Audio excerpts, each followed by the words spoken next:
Hey everyone, I've gotten a bunch of questions on how to set up the sprinkler systems, and this particular video is going to pertain to anybody looking to set up their irrigation system who owns a hunterxcore irrigation controller. So let's get to it.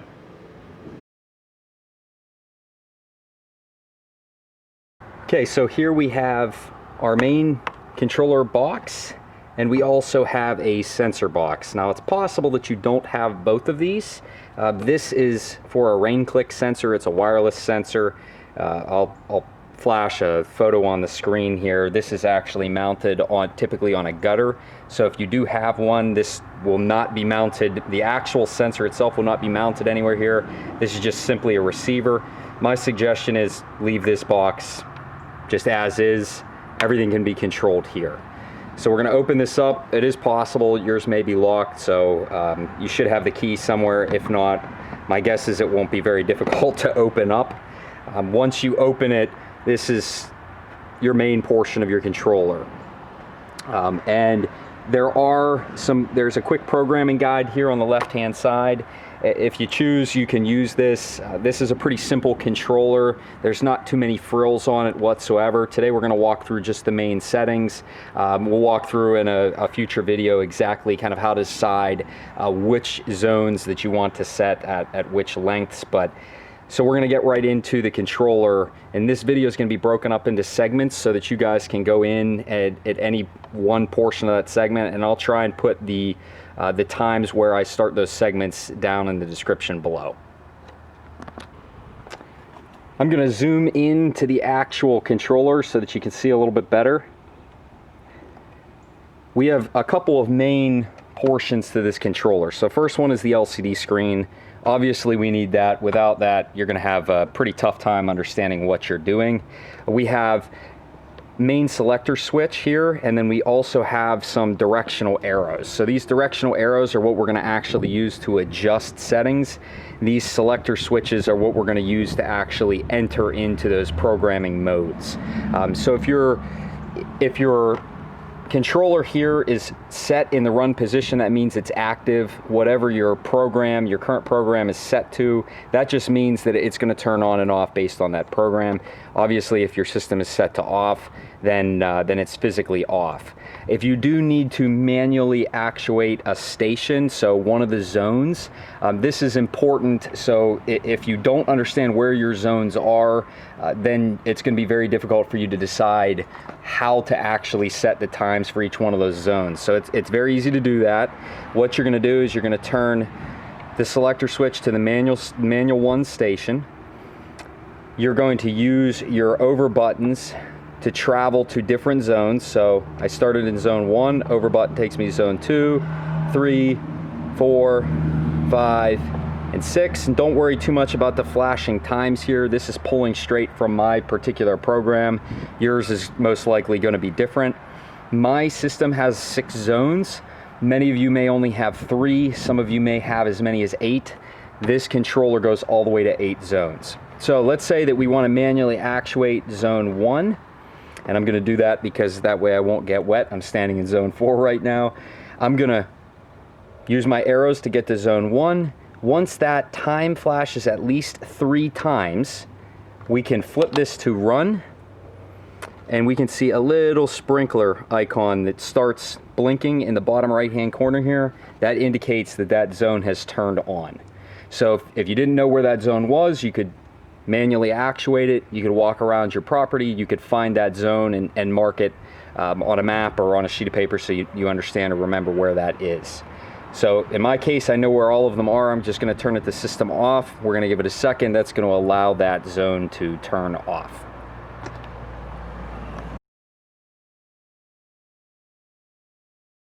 The next step is to make sure that this controller is actually set to the right time and day. That's really important because we don't want our system to turn on at the wrong time of the day. We don't want it to turn on the wrong day. So I believe this also will account for leap years and daylight savings times and things like that. I have not had to adjust mine for that, so I can't speak to that for sure, but I do believe that it does work that way. So hopefully it's not too windy, but I'm going to turn this to the current time and day selector, and it's going to flash at a year. Use the up and the downs to change your year. We're going to click over. So in this case, it is not June 30th, it's actually August 30th. So I'm going to use the up arrow, and I'm going to change that now to August. It's still August 30th, so we're good. Keep hitting the over arrow, and it gets to 2:02. So that's the time. But it also shows an AM and PM indicator in the top right-hand corner. You need to make sure that's set. Obviously, you don't want your system running at the wrong time of the day. So we're going to use the up and the down arrows to set the AM and the PM. Right now it's flashing PM, that's correct, but if I click the down arrow, it's going to take me to PM or AM. Click the up arrow, it's going to take me to PM. So I'm going to hit the over arrow now. It is 2:02, but again, up and down, adjust that. We're going to hit the over again. It just turned to 2:03, so it will continue while you're in this programming. And now it takes us back to 2020, so we're good. So I can turn that back to the run, and we're all good to go to move on to the next step.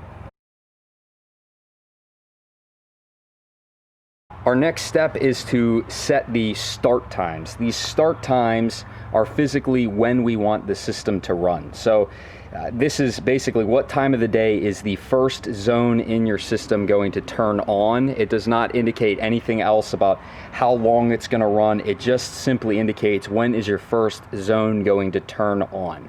So we want to turn the dial indicator to the start times, and you may see it flash off. Okay, so don't be alarmed. All that means is that currently that time is set to off. And you can see that actually there's a 2 here. So the way this is set up, one particular zone can run once per day, twice per day, 3 times per day, 4 times per day, 4 times per day. So I had to count there because I've never even checked. My sprinkler system runs at most 2 times per day. I would never suggest running your sprinkler system more than 2 times per day unless you've just recently seeded or sodded. So we're going to go with the assumption here that you're going to run your sprinkler system at least once per day, obviously. We're going to move this to where that's in the upper left-hand corner shows 1, and we're going to make adjustments. So in this case, I run my system at 5:45 a.m. I'm not going to make any adjustments there, but you can make up and down adjustments with the up and down buttons. It will move in 15-minute increments, which at times can be a bit annoying, but it's fine. It's really not that big of a deal. If I wanted to run this particular program a second time during the same day, what I would do is I would click the over arrow, I would get to my second time, start time of the day, and it's currently flashing off. Let's say I wanted to run that at 10:45 p.m. I would use the down arrow to get to 10:45 p.m. And it's the same thing if you wanted to turn that start time of the day off so that none of your zones run. You would just click your arrows to get back to the off position. So the off position lies just after 12 a.m. I wish there was an off button. It would kind of make things easier, but it's not, again, it's not that difficult to come in here and adjust. But you always want to make sure that you're looking at 1, 2, 3, and 4. I have seen some systems where the installers set these things to run 4 times per day. Your water bill is just going to be really high. So my suggestion is start low and work your way up. So when we're happy with all of our settings, you don't have to worry about where it's set here. But when you're happy with all your settings for your start times, you turn it back to run. Now we're getting to the point where we've set our time of the day that it's going to turn on, but our individual zones are not set. So whatever the factory programs this thing as, or whatever your irrigation installer programmed it at, that's how long it's going to run. My suggestion is the first thing that you probably want to look at when you're making specific adjustments is your run times. If you're getting sloppy sloppy areas in the yard, or you're getting fungus growth, and I'll have a video on that here coming up. But if you're getting anything like that, that's your first indication that you need to reduce your watering. I'll also have an entire video on kind of how to measure your particular watering. But you do that by turning your dial indicator to run times, and this is looking at individual zones. So in this case, my zone 1, I told you I have 6 zones. You guys may have 3. You may have all the way up to 8. This controller will run all the way up to 8, but whatever is active is what's going to show up here. So don't be concerned if you come in here and only see 3 and go, well, I think I have 6. If you only have 3 here, that means you only have 3 zones. Again, you're going to pan through your zone numbers with the arrows, the right and left arrows, and then you're going to use the up and down buttons to adjust the amount of time that each one of those zones is going to run. So definitely think about how much shade and sun that each particular zone gets. That'll definitely be another topic of discussion, because that'll be a 15, probably, I could probably make a 25-minute video specifically on how long to run each zone. But you want to kind of choose something that you're comfortable with right off the bat, and don't feel shy about making adjustments here. This is something that I make seasonal adjustments on. Sometimes I make weekly adjustments just depending on what the weather looks like. This controller is not really connected. It's not really connected to anything other than this rain click sensor that's over here on the left hand side, and really all that does is watch for current rain levels. So basically it's a little cup, and when that cup fills up, it'll shut the system off. As the cup dries out, it's going to turn the system back on. So it's not really a smart system. For lack of a better term, it's a pretty dumb system. But these up and down arrows will adjust each one of your zones. And don't feel shy to turn a zone completely off. You can turn it down to 0 and completely just bypass that zone. So for me, if I bypassed zone 1, it would basically just start the cycle at zone 2. It would not really change anything for any of the other operation. Obviously, it's going to cut down your water usage, but that's it. So once we get all those set, we're going to turn the dial indicator back up here to run again, and if that's the only adjustment that you wanted to make, you're good to go. You can close this up and move on.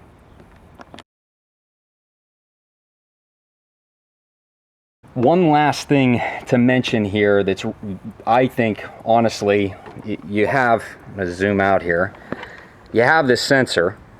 Don't make the mistake of leaving it off. So if I open this back up, there is a selector switch right here next to the current time and day. This selector switch is the switch that turns your sensor on and off. If it's in the sensor bypass selection, your sensor will not do anything. So effectively, it's going to render a $100 sensor completely useless. The point of having a rain sensor, obviously, is to make sure that you're not over watering. You really don't want to apply a bunch of irrigation water frivolously when it just rained either hours earlier or the prior day. So always have that switch in the active position. You will find that this sensor is really kind of dumb, to be perfectly honest, and I say that in the smart and the dumb side of kind of technology. I wish that this sensor did more. There are upgraded sensors you can buy. The 2 selections here that I did not mention, there's a solar sync settings selection here. That is the smart sensor. That is more of a Wi-Fi connected kind of tool. It looks at the current weather conditions, what's expected, but it's about $135, $140. So I think it's maybe a $50 or a $60 upgrade. Obviously, if this system was already installed on your house, most likely you kind of got what you got.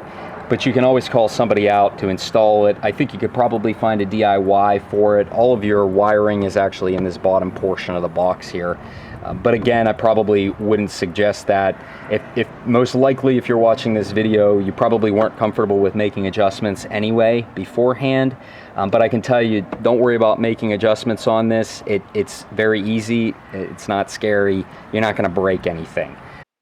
At this point, we've taken care of all the simple programming steps. Really, all you have to do is turn your dial indicator back here into that run position and close the box up. Your system will run at all the start times that you programmed, and each one of the zones will run for those particular run times.